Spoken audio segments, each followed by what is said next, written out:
Well, at Skyfall, we usually have a very diverse subject matter. So we're going to have something we've never had before. I think y'all are going to be a little, some people may be a little ill, and some people may like it. But I think it's an important truth that needs to come forth. I just now met Christine Carr, but my wife and daughter went to the Alabama legislative days that they have for the Alabama Republican women. I guess it was a couple of years ago, or was it 23? And they heard Christine speak on this subject, and it was just awesome.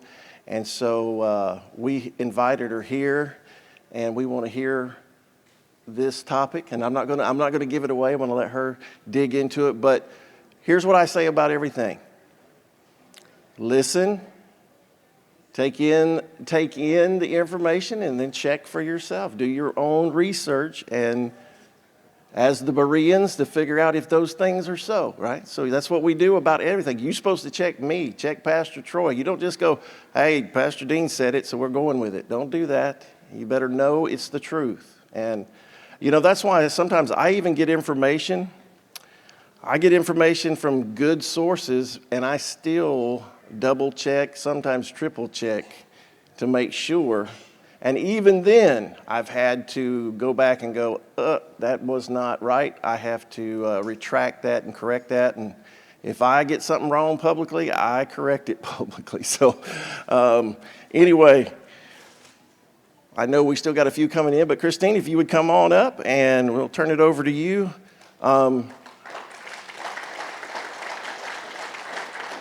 Are we using this? Are y'all using this computer up here, or are you just going to be clicking and looking at the screen? I don't know. Clicking and licking. Okay. That's what you said. I love it. I think I'm going to, hold a microphone and use the clicker all at the same time. Multi-talented, perhaps. So I think it's perfect. By profession, I'm a nurse anesthesiologist, and so a lot of people say, well, you're the one that puts people to sleep. And I say, well, more importantly, I'm the one that wakes them up, It's what I call job security, right? Can't be one and done. And so here we are, right after lunch, having some delicious food, and it's the afternoon, and you're going to be a little snoozy. So I hope it's just not me being able to put you to sleep. So we'll hopefully stay awake and talk about this interesting subject. So in addition to, in my professional life, working in high stress, trauma, anesthesia, pain management, surgery, intensive care units, all of those things. There's a lot of things in my life that led me up probably to this point. This was not anything on my radar that I ever expected to discuss or to become an expert on. But that is usually the way God handles our lives. The unexpected, right? And I actually grew up an Air Force brat, moved around a lot, but I grew up in a period of time, in those wonderful rockin' 80s, and at my time of life when I was extremely impressionable in this 8, 9, and 10 years of age. It was the highlight of the Reagan era, Reagan running for re-election. My dad is in the Air Force in a division called the Strategic Air Command, which is the division that's always on alert, vigilance, ready for World War III. And that was the kind of life, that experience that I had. Church was kind of in and out, but I knew at a very young age that I loved my country, hated communism, loved freedom. And I knew actually, as a very young girl, my earliest memories, that I loved Jesus. And I can't remember how this specifically came, but I still remember at the age of between 2 and 3, having visions of Jesus on a white horse coming down out of the sky. I did not read the book of Revelation until I was 15. Putting two together. So I just knew and fiercely loved him and fiercely knew that Satan was my enemy. Went through different types of churches. It wasn't really regular. I didn't really understand what it meant to become a Christian until a little bit later. But when I was 9, I knew what it meant to become a Republican. And one of the things, just the order sometimes of things. So one of the most piercing things to me was that time, because it was a re-election era and these things were being talked about around the dinner table, and I pick up on things in the news. I was a precocious reader anyway. And so I started to learn about abortion.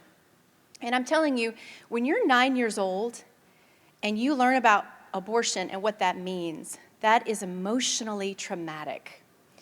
It just floored me. I could not understand. I could not understand it. And so I knew then, okay, so in addition to communism and taxes and all the other things, that was something that pierced me deeply. Backing up a little bit, as a young child too, when I was an early reader, and one of the first books I remember reading was the story about the king with no clothes.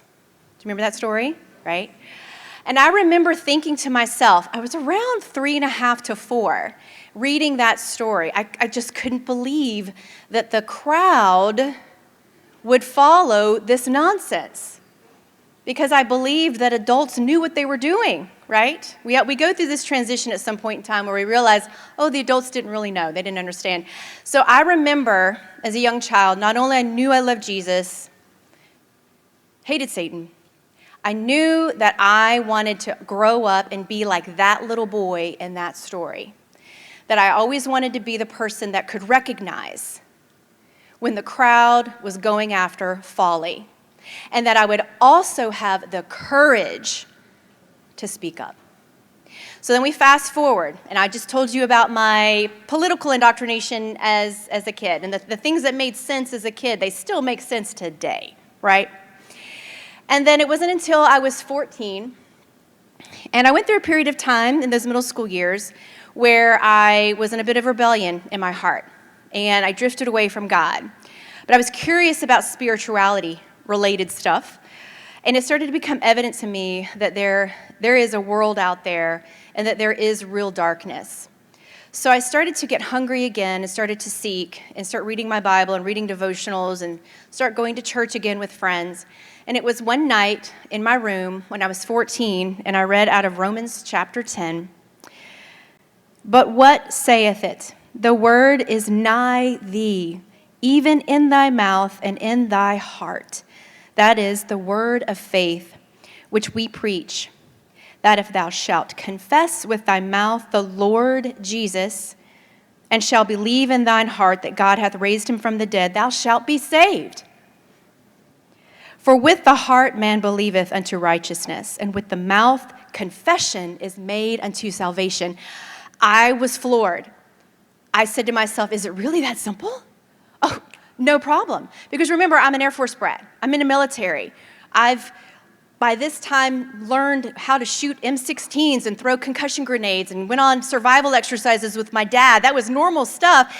I understood the chain of command, and I understood that when the command says it, they mean it, and you obey. And I knew I loved Jesus. I knew he was right. I knew the Bible was a gift to mankind, and finally read those words, and it was the most amazing thing. I got out of my bed, got on my knees. I didn't even know what sins to confess. I just knew I needed him, and I was broken and lost without him. And thank God in his graciousness, I'm sure you've experienced this over time, he starts to show you the things you give up, right? The things that you give back to him, the things you don't do anymore. Because once you've met Christ, you are never the same again, right? Never the same. So from that moment on, the nightmares that I had, they were gone. The feeling of there's something missing, that was gone. I had moments where sometimes I couldn't sleep and I would wake up and I saw the figure of a man at the edge of my bed. That was gone. Whatever evil was chasing me was kicked out, and I was living under the promise we find in Psalm 23, surely goodness and mercy will follow me all the days of my life.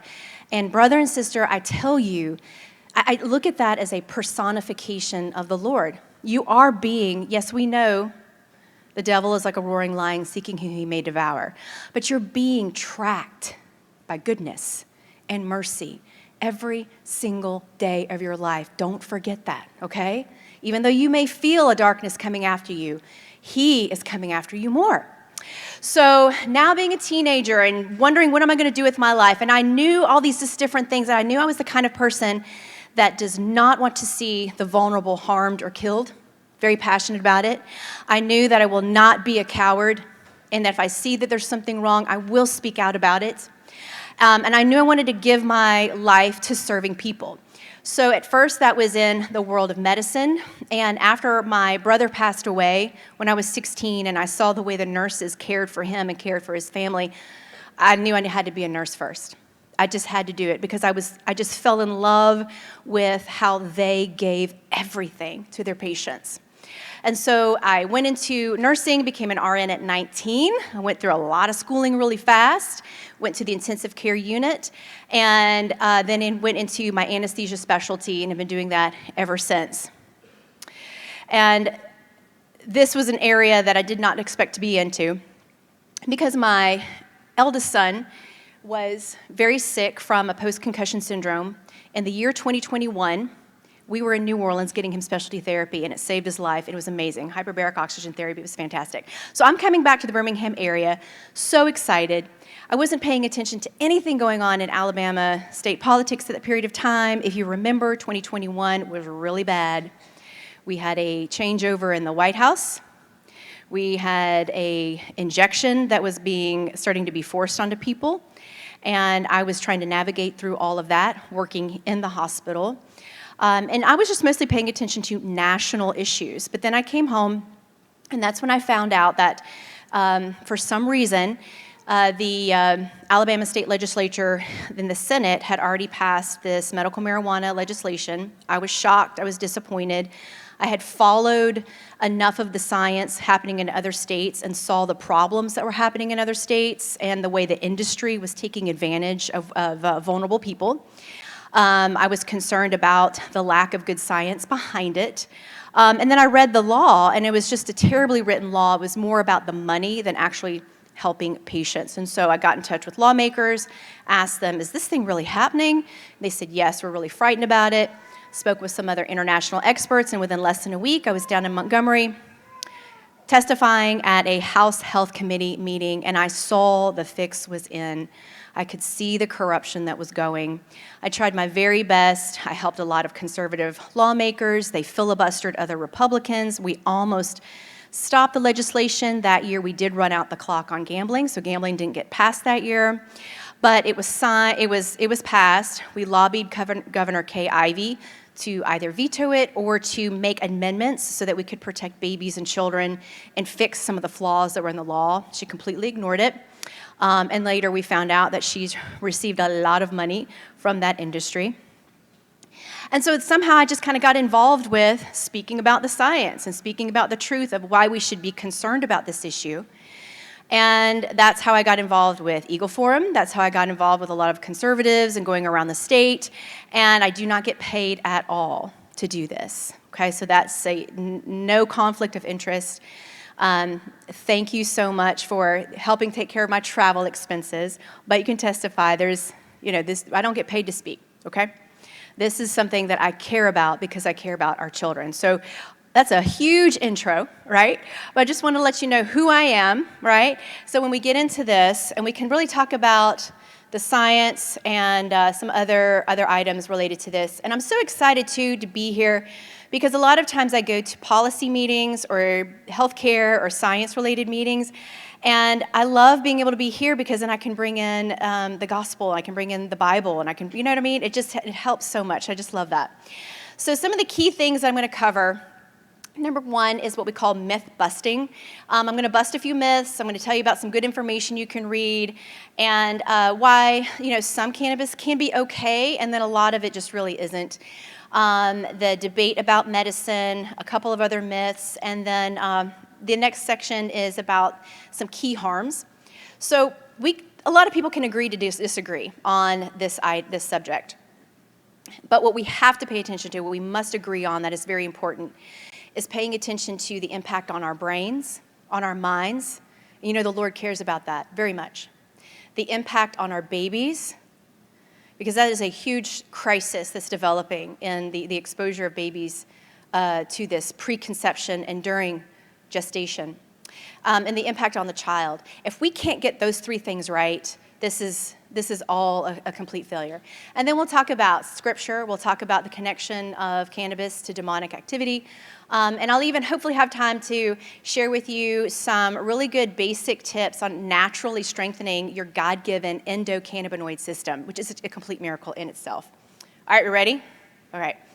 So one more part of my story that I also want to convey to you, okay, that really impacts why I do what I do, why I drive, and why I come and speak about this.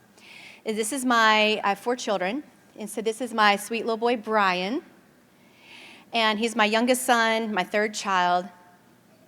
Brian was born with a very, very rare immunodeficiency, genetic condition. We did not know what it was, and leading up to his life, I also on the side did a lot of teaching on nutrition, teaching parents how to feed their children.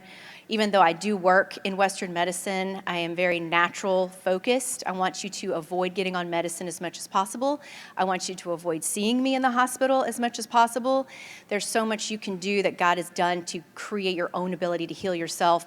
And so we were working, I was writing for magazines and going on Christian radio stations. And so Brian, with his immunodeficiency, we just didn't really know what was going on. And when I say I tried everything and got him to a really great place, but he was still having trouble.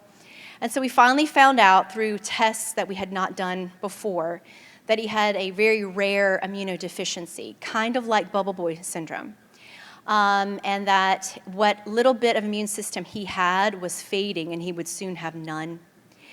And so that necessitated having to go to get a bone marrow transplant.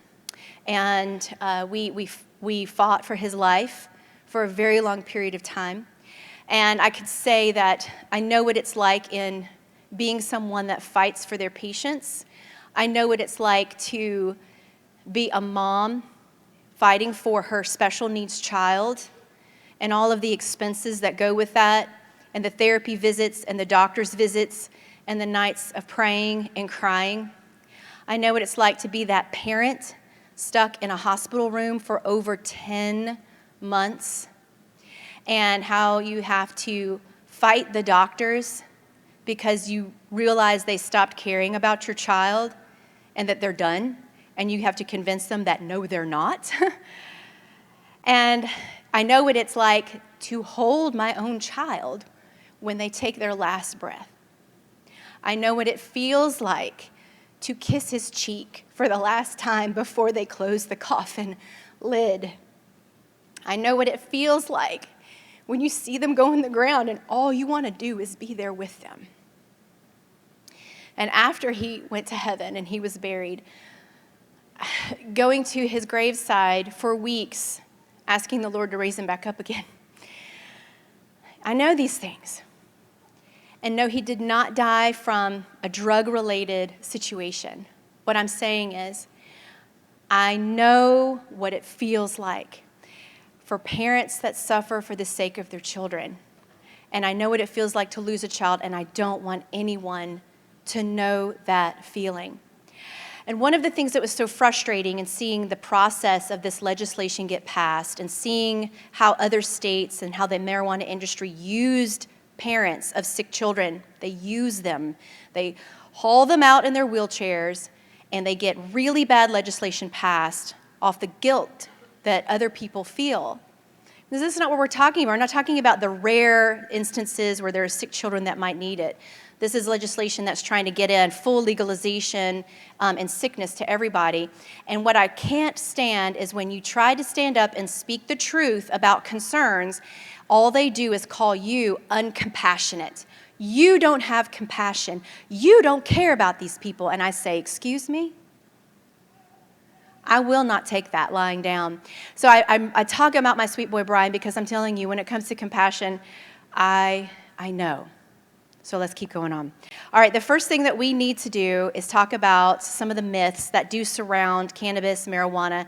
And when we want to address looking at actual facts versus people with lots of anecdotal stories. Which studies do we believe? Which websites do we believe? I want to at least encourage you, and please feel free to take pictures of these slides at any time, okay? Because as you get started, these are 3 websites that are really, really good. There's a couple of more that are awesome, but we only have so much time in the day. So if you took 30 to 45 minutes to just go through these 3 websites, you would see another side. You would understand really what's going on here, at least from the biological and science side of things. So the first one we have here is ISAC. It stands for the International Academy of the Science and Impact of Cannabis. ISAC1.org. It is a true high-level doctor-run website. Doctors can go there and get free continuing education credits. There's tons of speakers. You can sign up and watch those lessons yourself, okay? It's really, really good. And they have a library with lots of articles and research papers. These are peer-reviewed research papers, and it's a little bit more trustworthy than just maybe somebody's blog post or somebody's YouTube opinion. They go through a little bit extra effort to make sure that these facts are checked out. So that's highly medical.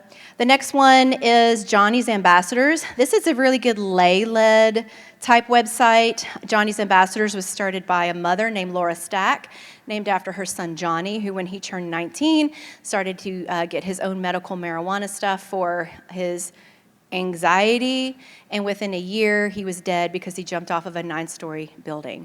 And these stories are common, especially when this is affecting our young, and our young are taking this. So it's really useful, entertaining. She's got good videos there, so it's just very easy to read.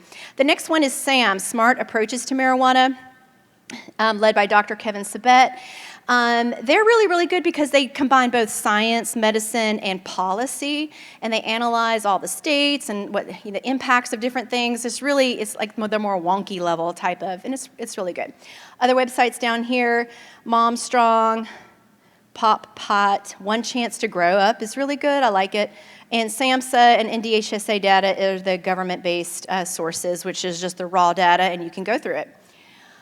So a lot of times people want to excuse it and say, I just thought this was medicine. And it really doesn't meet the criteria for what we call good medicine on the safety and efficacy. We've heard that a lot lately in the last few years, haven't we? Safety and efficacy. And believe me, modern medicine does not get it right all the time. And there is corruption within modern medicine as well. And I am heartbroken about that. But we do still have to try our best. Right? We still have to sift through data. Safety, efficacy. So efficacy means what? Does it work? There are some instances where cannabinoids can work on certain areas. Not as much as we think, but then the safety profile is the big question. So when we call this medicine, these are some of the thoughts. So right over here is Mark Johnson. He was president of the Colorado Physicians Society, the Colorado Academy of Physicians. And so his op-ed that came out a couple years ago, after 20 years, it's clear that marijuana is not medicine. It may be too late to reverse legalization, but let's not kid ourselves. Politics, not medicine, ruled the day. And that's what we've seen in state after state, is that it was more about politics, it was more about money. And when you go to these states where they've had it for a long period of time, the doctors regret it terribly. And unfortunately, the doctors don't have a voice anymore. They speak out, and they can't seem to get legislation changed because the lobby is so powerful. It pushes you. California is almost considered a quasi-narco state because of this. And in his article, you can still look it up, I thought it was really interesting. He said that once Colorado passed its medical program, they had a slew of 18 to 25-year-olds coming to get their card for back pain. Now, y'all, I would love to have an 18-year-old's version of back pain. I'm just saying, right? I'll trade. Fine, go ahead. I'll take it. I don't even need a card. I'll just take your back pain, baby. So it just exposes, in a lot of these earlier adoption states, they did it badly, and we learn from their mistakes, but it's a lot of people get it for other reasons than other truly medical. And so that's what's so sad, This physician, Bobby Smith, out of Ireland, he just makes an issue out of how the industry tries to play the name game. The alcohol and tobacco industry are big investors into cannabis. Even big pharma are now big investors into cannabis because it's money. I mean, they care about money. So that's making money for them because it is an addictive substance and you're going to have repeat customers, right? So the industry tries to clean things up by calling it cannabis, cannabinoids, medical cannabinoids, and we have to be careful about the language that we use. All right, so what is actually medical marijuana? So we have this term here, medical cannabinoids, and that's like the legit medicine that you can get from an actual pharmacy, not a dispensary. Your physician can actually prescribe it. Your insurance will pay for it, and it's been around for years. So they just basically, in real medicine, you have to take a plant. You know, a lot of medicine comes from plants, and you pretty much have to isolate the one or two active ingredients.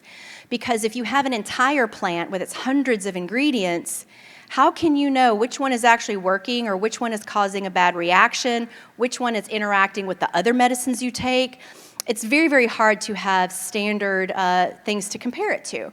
So in medical cannabinoids, when it goes through this FDA approval process and it's created, they know the exact dosing. They know the exact impact at that dose. They know when to expect bad effects. They know what side effects to look for. They know how it's going to interact with your other medications. So for example, if you're on a drug called warfarin, which is a blood thinner, you should never be on cannabinoids because it can extend your bleeding time if people have had strokes bleeding out in their brain. If you've ever had an organ transplant, you don't need to take cannabinoids because that will mess up your anti-rejection meds, and so on and so on. And unfortunately, when you go in these gas stations or these CBD stores or these dispensaries, they never tell you that. They never tell you how it might impact another part of your body or might impact another part of medicine. And that's really important. You shouldn't take cannabinoids if you take Tylenol regularly because both damage the liver, right? So you don't want to keep, and especially if you add alcohol to it, it's very, very bad. So the medical cannabinoids are the FDA medications. And the FDA is not perfect, but in a lot of times we need something that's going to test for safety and efficacy. Now, marijuana cannabis products, this is the stuff that the Alabama legislature passed. This is the stuff that Georgia has with its low THC oil, which I would rather prefer. It's like super low and it shouldn't cause as many problems. But this is the whole plant being processed. It's still processed, it's not natural because it's still going through chemicals, but they can't isolate out things as well as you can when you have the actual like FDA medicines from a pharmacy. These are the ones that come through dispensaries where there are problems with that.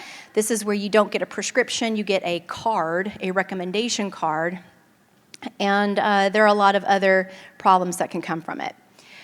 Back to these medical cannabinoids, this is a pure CBD called Epidiolex. It has been very, very helpful in reducing seizures for rare seizure conditions. And this is not a standalone. You still need your seizure medicines, but for the kids that have certain conditions and they are already on 2 medicines and they're still having a lot of seizures, this has been really, really helpful. At least 50% get 50% relief.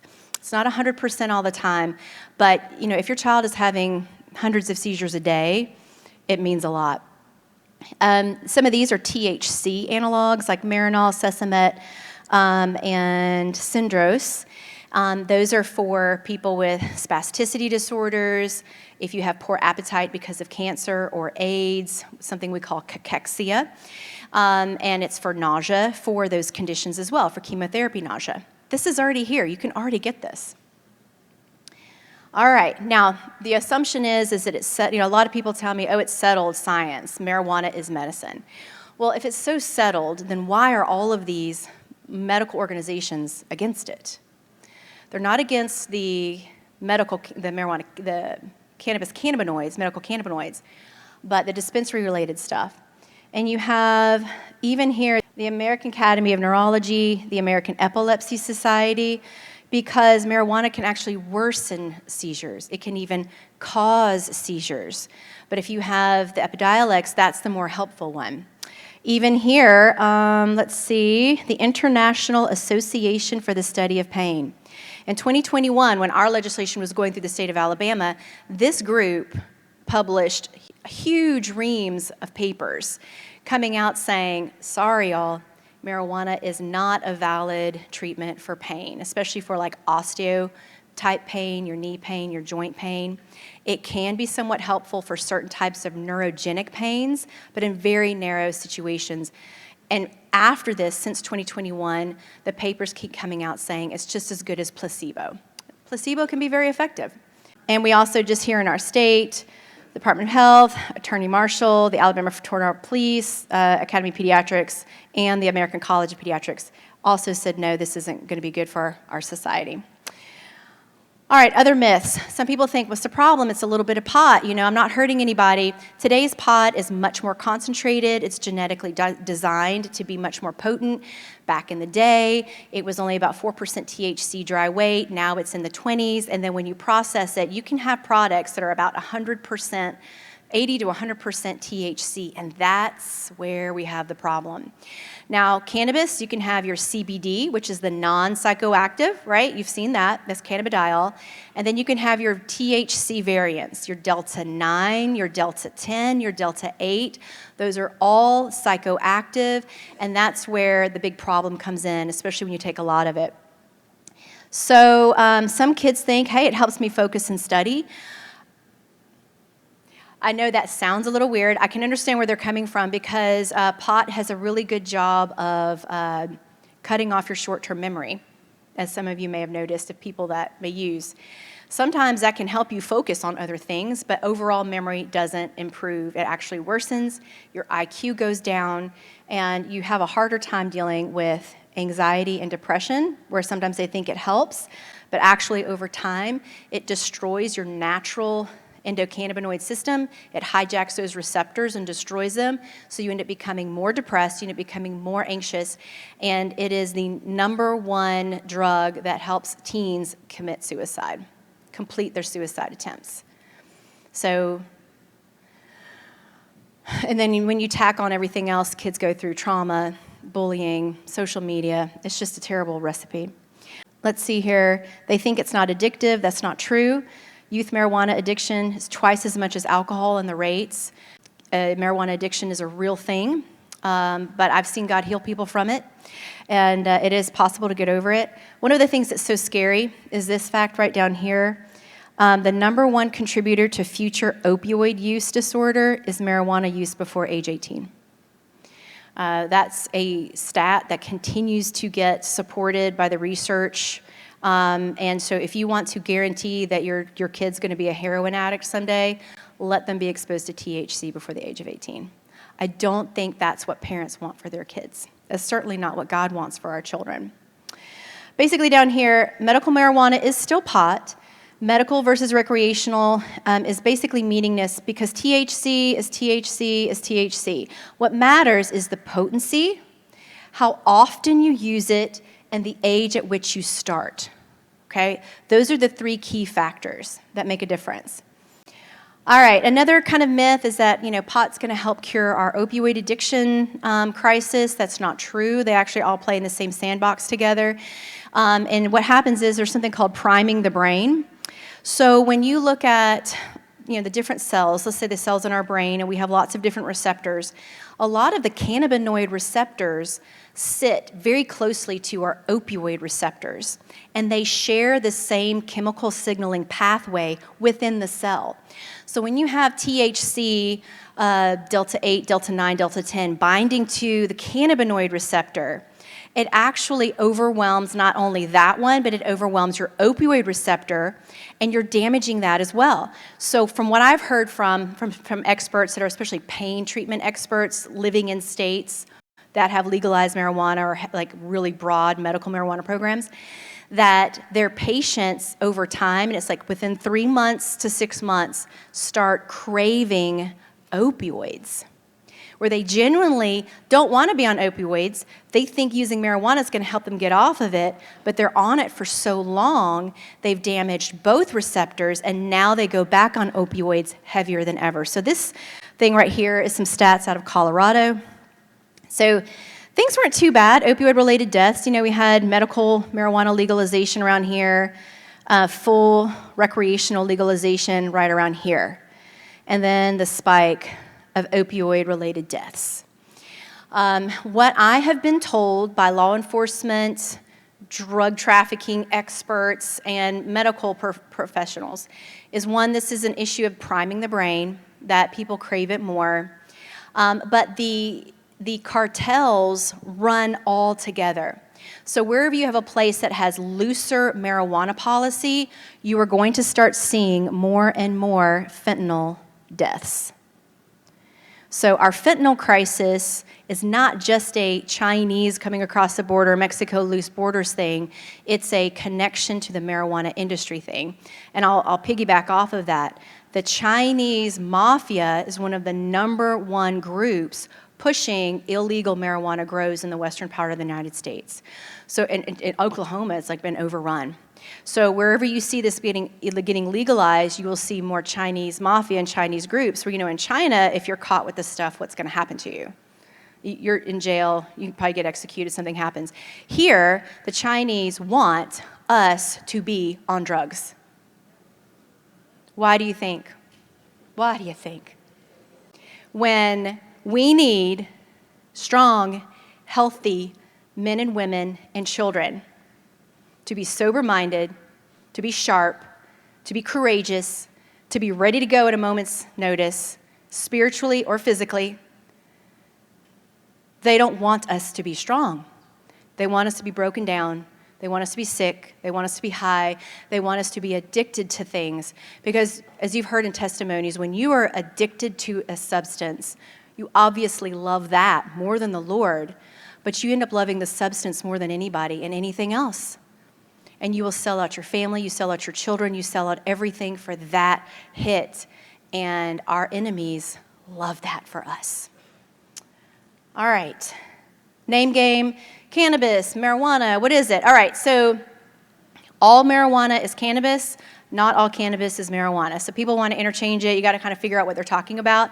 Hemp is not marijuana. It is cannabis. It's really great for those stalks, for those fibers, papers, fabrics, that type of thing. They'll use a little bit of the flower to make the CBD oil. Unfortunately, they are now hyper-processing hemp plants to make that Delta-8, Delta-10, which is a crisis among our youth. Our kids are vaping it all the time, and it's causing a lot of psychosis problems. Marijuana is just a species of the cannabis genus, and that's the Delta-9 psychoactive substance. All right, let's move on. Marijuana impacts. I'm just going to throw out a few words here and go through this slide really quickly. I mentioned the endocannabinoid system. Y'all, this is amazing system that God developed for us. We have most of these receptors called CB1, CB2, all over our body, all over. And it is just, it's a beautiful system. I'm so glad we are researching it more. And a lot of now what they're talking about is people that have a chronic illness could have a low functioning endocannabinoid system. And there are ways to strengthen it and get it healthier without using these substances, which actually can destroy it. I already mentioned opioid priming. The mental health aspect, we mentioned that with depression, suicide, psychoses. It interacts with lots of medications. So you can go to drugs.com, and they usually have a really good way of helping you. You could list your medicines and see what would interact. And a lot of unintended consequences. We don't have statistically good proof for pain relief. They have increased craving for opioids. It's now known to worsen PTSD. In fact, the Veterans Affairs, the VA, says no, don't even use it for PTSD for veterans. The psychoses and schizophrenia risk is real, how it hurts our kids. Let's see here. I'll mention cannabis hyperemesis a little bit later. Highly increases risk of sudden death by heart attack or stroke and can cause a lot of blood clots too. And children getting mood disorders, suicidality, and it even causes environmental damage in a lot of its process. All right, so we're on to the brain now. So this right here is called anandamide. This is one of our natural endocannabinoids. It's actually, Ananda is taken from the Hindu Sanskrit. For for the word for bliss, because, in Hinduism, I'll mention this later, was very, very heavy into marijuana use for its religious purposes. So, but it's our natural. And, it's kind of like when you get that natural endorphin, natural high, and it's a beautiful thing. Chemically, it fits with our CB receptors perfectly, right? Because it was designed by God for us to make in our body and work in those receptors just right. Unfortunately, THC is kind of a copycat fraud of anandamide. And I liken it to the desperate boyfriend that just won't ever let go. Or you could say the girlfriend. Okay, so to be fair, THC molecule will get onto those receptors and they will just stay. And they will stay, and they will stay, and it stimulates your cells, and then overstimulates that receptor, and that's why over time it destroys the receptors, and that's why you need more. That's why all of a sudden people who maybe been using THC for a couple of months, and they felt fine, out of the blue they have anxiety, they have depression, they have fear, they have demonic visions, and they're really, really scared. It's because finally, the dam broke. There was damage to the receptors, but praise God, we have it in our system to rebuild that again. So it's God can heal you from it completely.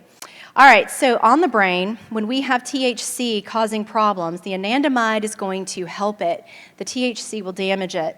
The psychoses, the schizophrenia, and the violence is the scariest part. Marijuana use can result in psychoses, violent psychosis, schizophrenia, and reveal changes even detectable by brain imaging. I've seen these images. It looks like an Alzheimer's brain, especially for teens and veterans exposed. Daily use increases schizophrenia risk 5 times. It's especially worse when you're young. And a few examples of these moments of violence. The Colorado Halloween shooter in the movie theater, a California pot grower, he killed his wife and cut her up and stuffed her into a hole, and then went through the town shooting up schools and anybody. On one use, a girlfriend stabbed her boyfriend to death. A California mother killed her 3 children. I mean, there's so many stories. The only thing they had in their body was THC. Other more recent parts of like the mass violence, mass shooting, the Uvalde school shooting, he was a regular marijuana user.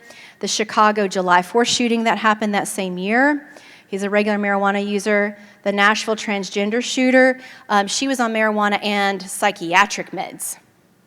And to piggyback off of this, we are seeing a lot where regular marijuana use among the young is fueling some of this transgender confusion, because it will create confusion, because it will create confusion in the brain. So that's something to be watching out for and looking at more studies. And right here, I thought this was interesting. The Colorado attorney, who is dubbed the father of the marijuana legislation in Colorado, this is in the paper. You can pull this up. Officially regrets legalization after he lost his right to practice law due to his marijuana-induced psychotic and violent outbursts in public. So he was a hero and then became a zero. And he just said, oops, my bad, I'm sorry. But 10 years later, it's still legal, and so people are still having problems. The depression, suicidality, we've already talked about. #1 drug for completed teen suicide in Colorado. It has replaced alcohol since 2012. You will have more depression. Unfortunately, in the Alabama law, you can get a medical marijuana card for depression, or panic disorder, or PTSD.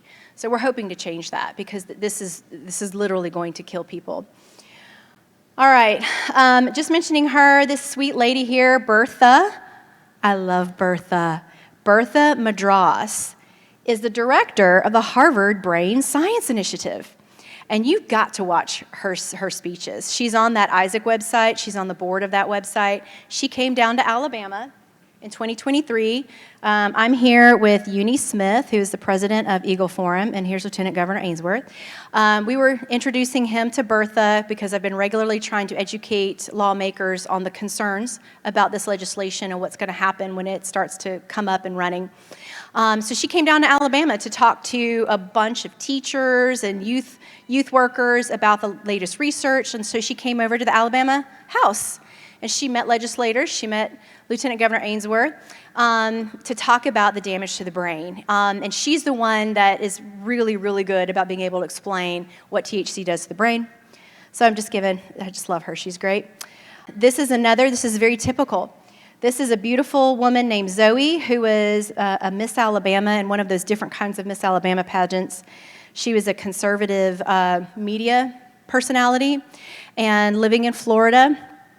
And she took a couple of THC gummies and developed a psychosis and jumped off the 4th floor balcony and died.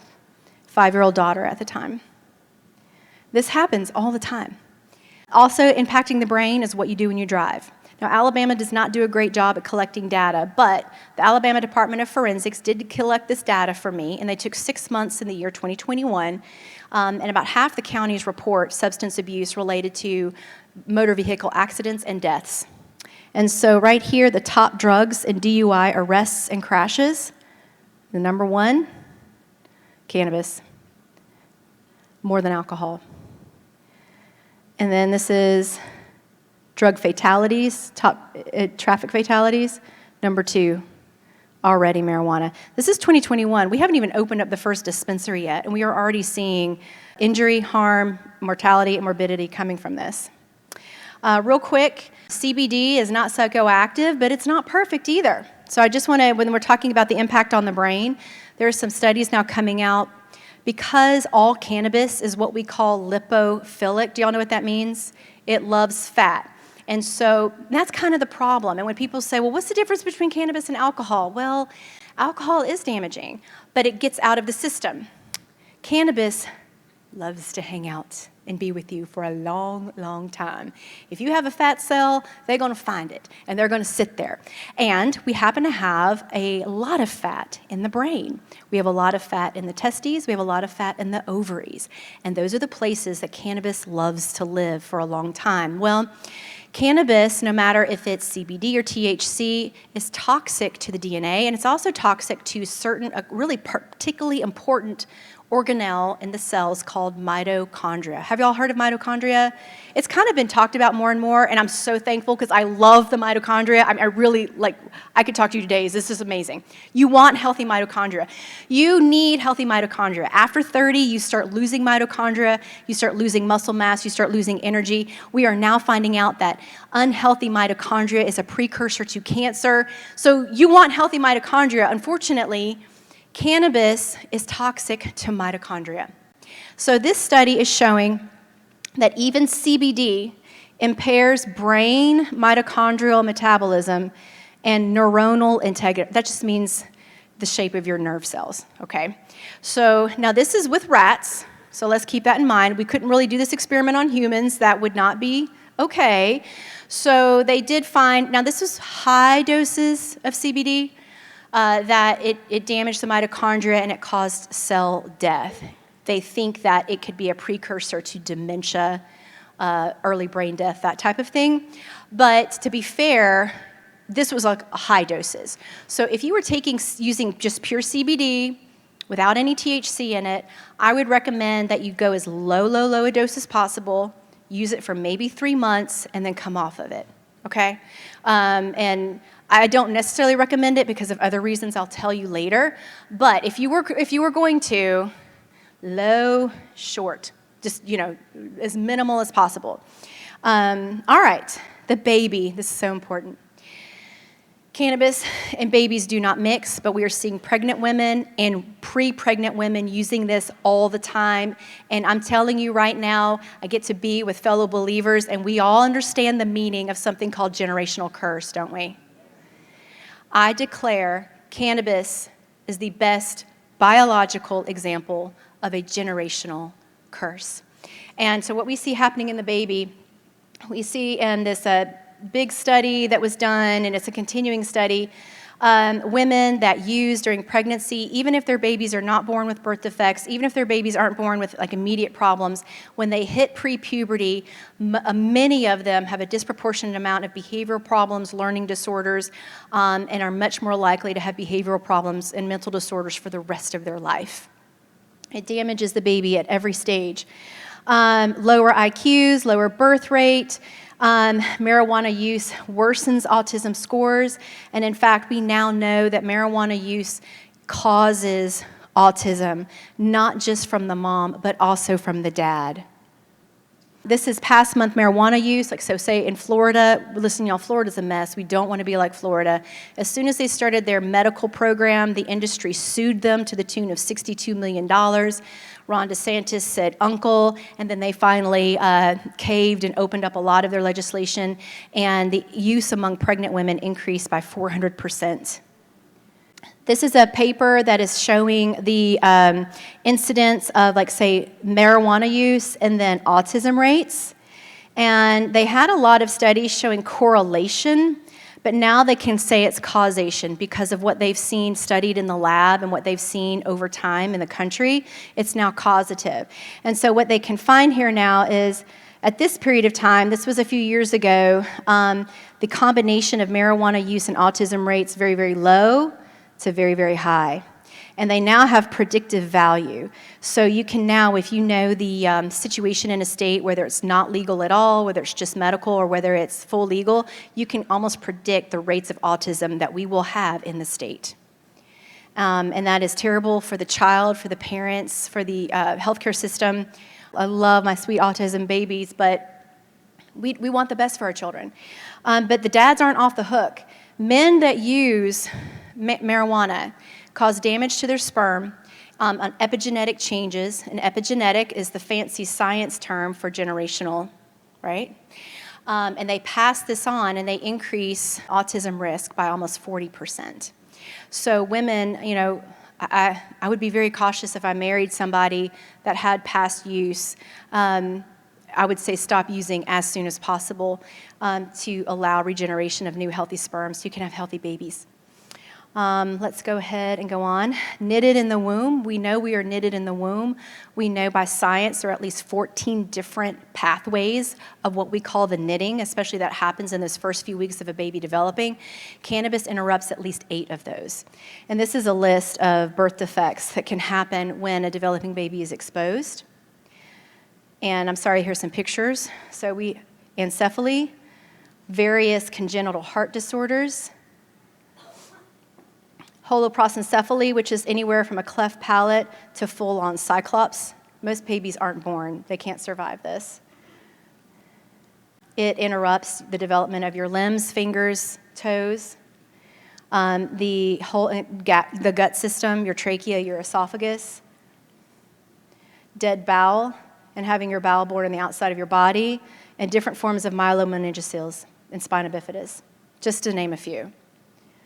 Another new study that came out here was showing that, and it's because of this key molecule inside all cannabis, so it doesn't matter if it's CBD, CBG, THC, A, B, C, D, F, G, I don't care. Olevitol is in all of it. You can't have cannabis without this, and this is what is the most toxic to the DNA. We've already talked about how cannabis is lipophilic. It hangs out in the fat. And so what happens then is this study was so, groundbreaking. I'm sorry, I have it kind of like off the chart there. But in the conclusion, they're saying data suggests that cannabinoids, including THC and cannabidiol, are important community carcinogens, exceeding the effects of tobacco or alcohol. They're saying cannabis is more cancerous than alcohol or tobacco. Testicular, prostatic, and ovarian tumors indicate mutagenic corruption of the germline in both sexes, meaning it damages the reproductive organs. Pediatric tumorigenesis, that means tumors forming in kids.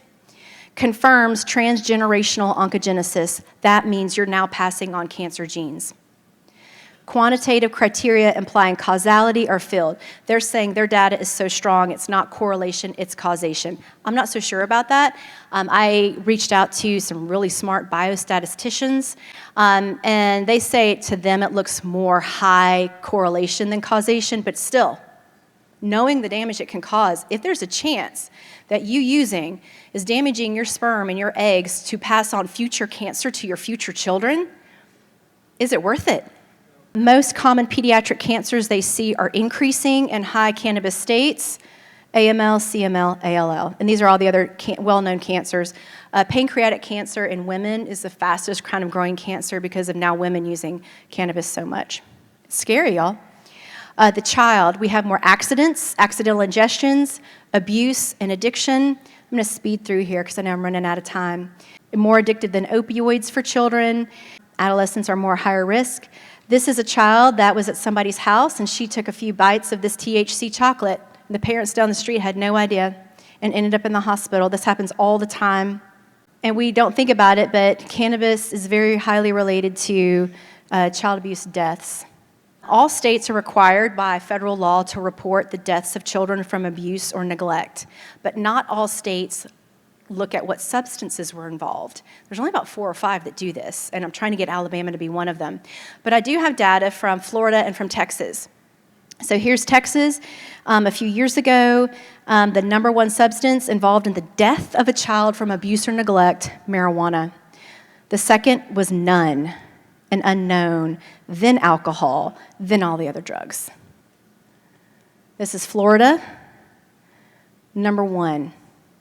And then number 2, we've got just other and alcohol. It just stands out everywhere you go.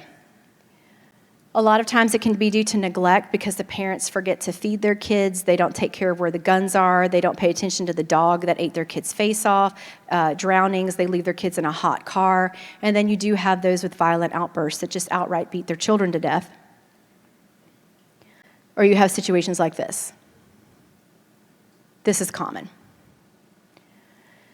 Another form of abuse that I didn't realize until last year, which shocked me,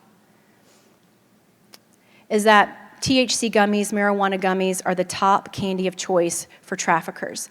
And this is a situation, I'm so sorry if I'm talking, with children present, but this is a gang of very highly successful professional child traffickers who specialized in creating child pornography.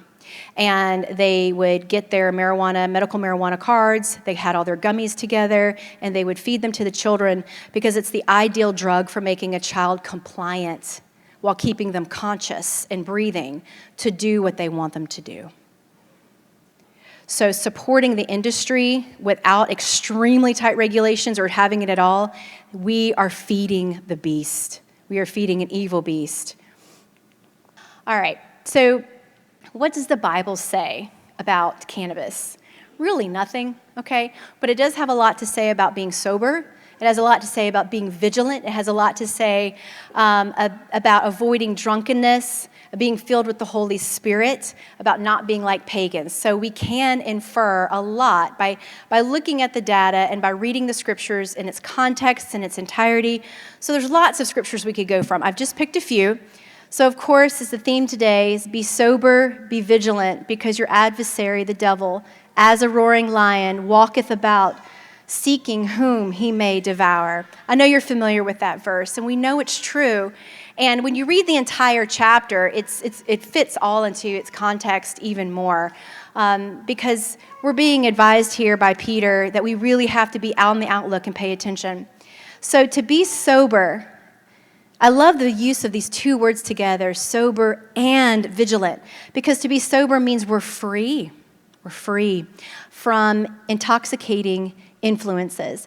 And in 1 Corinthians, 2 Timothy, Titus, and again in 1 Peter, other areas, a lot more verses that talk about being sober, being sober, being sober. Be free from intoxicating influences, whatever they may be.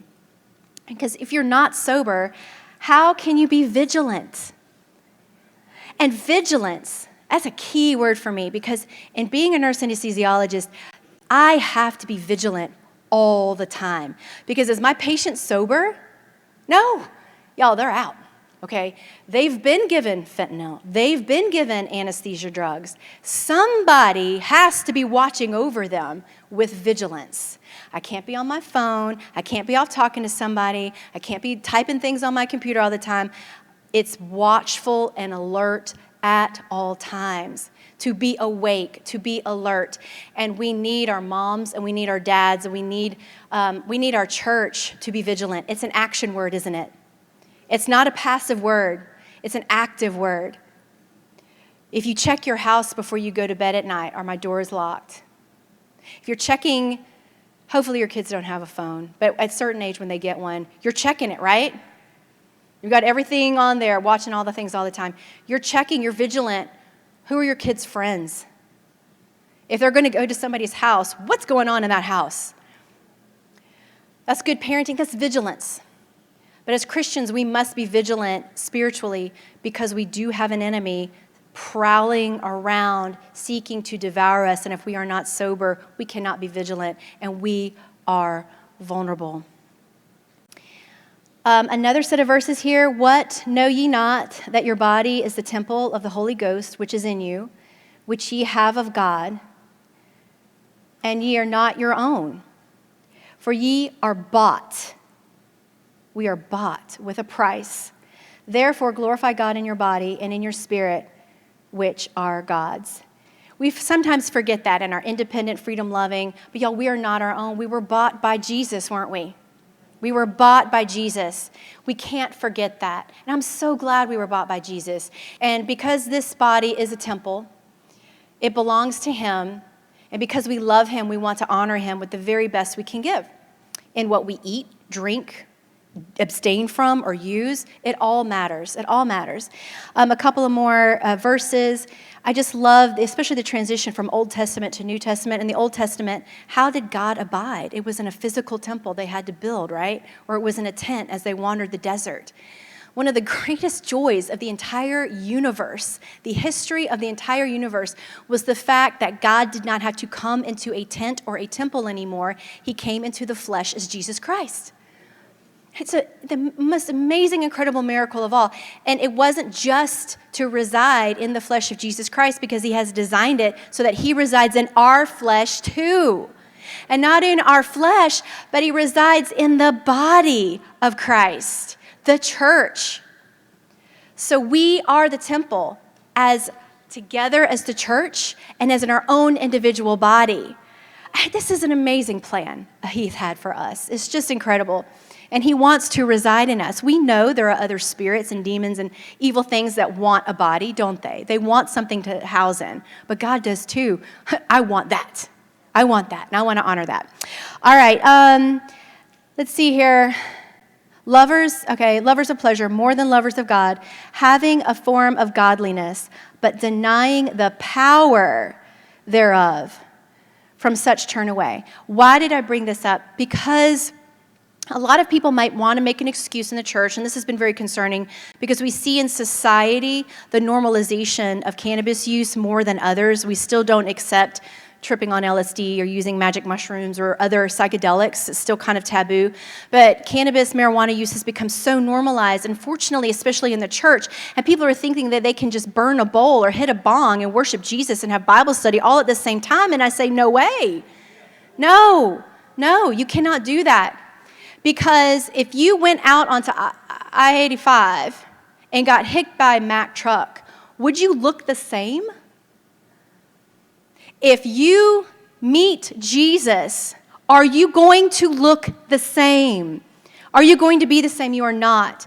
And so a lot of times when we make excuses for the things we do and we say, oh, I can do this with Jesus, I'm saying you have not touched his power yet, because he has the power to radically transform you. He has the power to transform you over principalities. He has the power over all principalities, all of them. He has power over false doctrines or towers of false belief. He has power over every demon. He has power over every sickness. He has power over every principality that wants to limit your closeness with the Father. That's the power you need. And if you are just walking around with a form of godliness without the power, there's a problem, and that needs to get addressed, right? Don't listen to that mess. And then there's power to be totally transformed. And we know in Romans 12:2, power to be transformed in the mind, but also power to be transformed in the body. Okay? We don't need cannabis to get closer to God. And so drugs and demons, we've heard of the Rastafarians. They use it for special spiritual to connect with spirits. We know what those are. Satanists love to use this to connect with Satan. And a big history right here is with Hinduism. It was used a lot by ancient yogis to connect with Shiva, who we know. I think you recognize that name, powerful demon. And they would receive inspiration from the spirits to write the Veda scriptures, which lead people into false doctrines like reincarnation, bliss or nirvana, merging with the God consciousness. And I've heard this in a lot of testimonies of Christians that were using marijuana either before they became a Christian or sometimes while they became a Christian, and they said it was drawing them away from Christ and more into the Eastern religions type thing, that has a tendency to do that. Ancient China even talks about, in their ancient documents, cannabis being used to commune with devils and spirits. There's a connection with Eastern mysticism. But let's look back at the Bible. Cannabis, or any psychedelic, okay, anything, the pagans were the ones that had to use drugs to get connected with spirits. God has never required, encouraged, prescribed anything necessary, mind-altering to connect with him. In the Old Testament, there were very clear rules, right? And thank the Lord that Jesus came, because through Jesus, that's how we get to the Father. We don't need a drug to get to God. It is only through Jesus. And anything else claiming to be a substitute to enhance your closeness with God is a false doctrine. Do not listen to it. Humility, prayer, fasting, confession, obedience, those are the type of characteristics that grow our relationship with God, right? Not drugs, not drugs. So I'm going to go ahead and finish. All right. Do we have time for alternatives? Am I running too long? 2 minutes? Okay, I'm so sorry. I squeezed all this onto a slide, but listen, we have an amazing endocannabinoid system. There are ways you can strengthen it yourself, whether you need to be off marijuana and cannabis to heal, or whether you're just, hey, I don't feel that great physically sometimes, I need to do better. Whatever it is, your endocannabinoid system is awesome. So here's a couple of natural, non-weird ways to help strengthen this system. Have y'all heard of cold plunge? Okay. Who wants to do that? I know. So you got to get used to it. I'm like, 30 seconds of cold shower after the warm shower, that's about all I can tolerate. Or like I wash my face in cold water. Some people go all in. Okay, good for you. But it actually stimulates your parasympathetic nervous system and actually tones up your endocannabinoid system. All right, diet is huge. I can stay after and talk to you about this, guys. Diet. Gut health, good nutrition, get rid of the processed stuff, the high processed seed oils. The diet is so important. Get off the junk. The inflammation that causes in your body and the sickness is so important. So I mentioned healthy fats, omega-3s. Get off the sugars and processed carbs. Flavonoids from the fruit and vegetables, sulfurans from vegetables. DIM is a offshoot of that. Great for anybody in menopause or hormonal trouble. Gut health. Tea and coffee is fine, just in mediation. Green tea, a little bit of coffee, don't go over, but that also helps the endocannabinoid system. Exercise. Don't stress your body out and don't injure yourself, but you must be doing this regularly. This actually strengthens the endocannabinoid system. Stress management. If you don't get a handle on your stress, it will actually hurt your endocannabinoid system and make everything worse, make you sick. Some good prayer, deep breathing, fasting, all those things are strong for you. Supplements. I do encourage methylated B vitamins, vitamin D, K2, probiotics for good gut health. Turmeric is a good anti-inflammatory and strengthens the endocannabinoid. And we need magnesium. Epsom salts, supplements like magnesium glycinate, are really, really good to supplement the important nutrition we need for the body to heal itself. And I'll finish with this. This is a sad situation. On Facebook, there's a cannabis hyperemesis syndrome support group. It's got 30,000 members. It's also called scromating. So people who use for a few months or a few years or a few decades, they end up getting this syndrome where they vomit uncontrollably and have stomach pain and scream, and it's terrible. And it can kill people. And just the other day, there was this girl that said, "Dear CH sufferers and caregivers, it is with great sadness that I report the loss of my fiance to this illness. He had stopped breathing at home, and I had to call 911 and do CPR on him.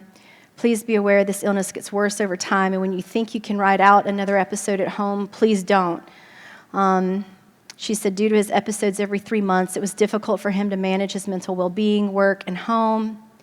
He eventually, she said, suffered cardiac arrest, went to kidney failure, And you go into kidney failure a lot with this because you're vomiting all the time and you can't stop. So it does kill. Not instantly like fentanyl, but it is something that Jesus never needed. Never needed it. And I just want to encourage you to do your research and come to us if you need prayer. And I look forward to talking to you later. Thanks for your attention and time. I really appreciate it.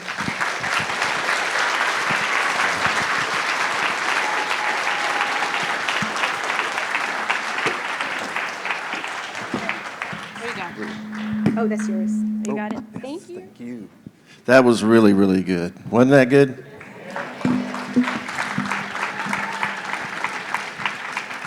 You know, this is something, too, that I've been wanting to look into more myself, and especially after my wife got to hear Christine speak at that event, and because it is a big issue in our society right now, and we need to deal with it. But I can tell you this, and when she was on the spiritual part about the demonic part and how all the pagan rituals and occult rituals and stuff, how they use marijuana and different drugs, I know for a fact, you know, I've told the story how I got saved when I was like 11 years old, 12 years old, and I was truly born again then. And then as I got in my teenage years, of course, got away from the Lord. And some of you have heard me say this, but every single time I tried a new drug, and I was one of those experimenters, but when I tried marijuana the first time, I felt the demons come. When I did cocaine the first time, I felt the demons come in me. When I did mushrooms the first time, I felt it. When I did LSD the first time, I felt it.